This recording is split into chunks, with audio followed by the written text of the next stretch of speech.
Another clear sign, ninth in our list, is tide of crime. One can understand when population is driven to desperation by starvation, famine, or war.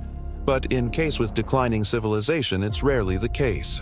I cannot blame you if you get a feeling from my video essay that I believe in things being all doom and gloom, but in reality, it ain't so bad. Poverty 100 years ago and poverty now are two different matters. Back in the day, poor was the man that regularly went without food, didn't have a single coin to spend on entertainment, had to sell one kid to feed the other. Nowadays, poor is a guy that has to buy second-hand PlayStation, drives a 20-years-old car, rents a room rather than house.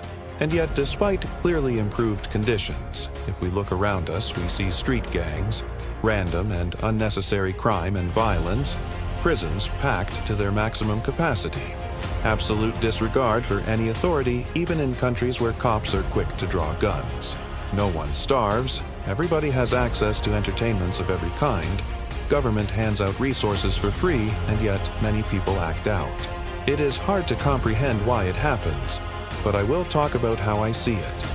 One of the factors is that if there is anything people are getting used to in a hurry, it's good things. We got relaxed, even spoiled by the time of abundance. So any changes in conditions seem drastic, sacrifices excessive, and compromises come across as losses. For instance, I found out what hunger is when I was 4 years old and had no food for almost a week. But my children are convinced that they are starving in 4 hours after eating a meal. Best of luck trying to explain the difference between what they feel and what I felt. That signals from stomach that it can fit more in is different from looking at leather shoes with gastronomical curiosity I had. Another contributing factor is that weakened civilization struggles to appropriately punish crime.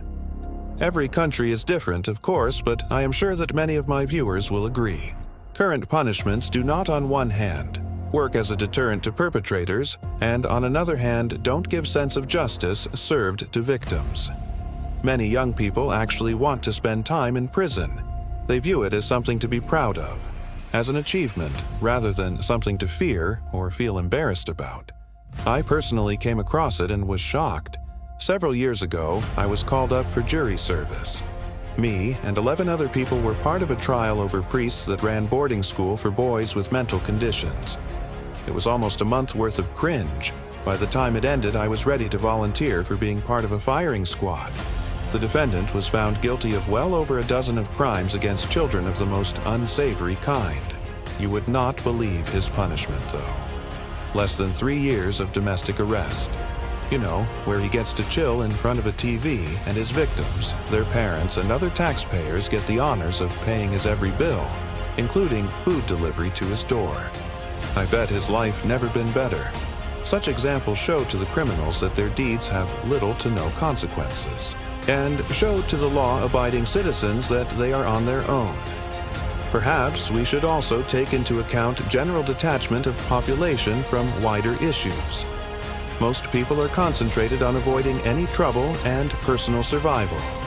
I am bewildered when I hear about cases where a small group of people can ruin life of an entire city, when everyone knows who they are, where they live, what they are doing, but everyone, like a good ostrich should, sticks his head in the sand, and only pulls the head out when someone attaches himself to the part that sticks out when you stand in that position. Problem is that he remains one-on-one with his own issues, as that ostrich of ours sees a lot of feathered tails facing him. To be continued,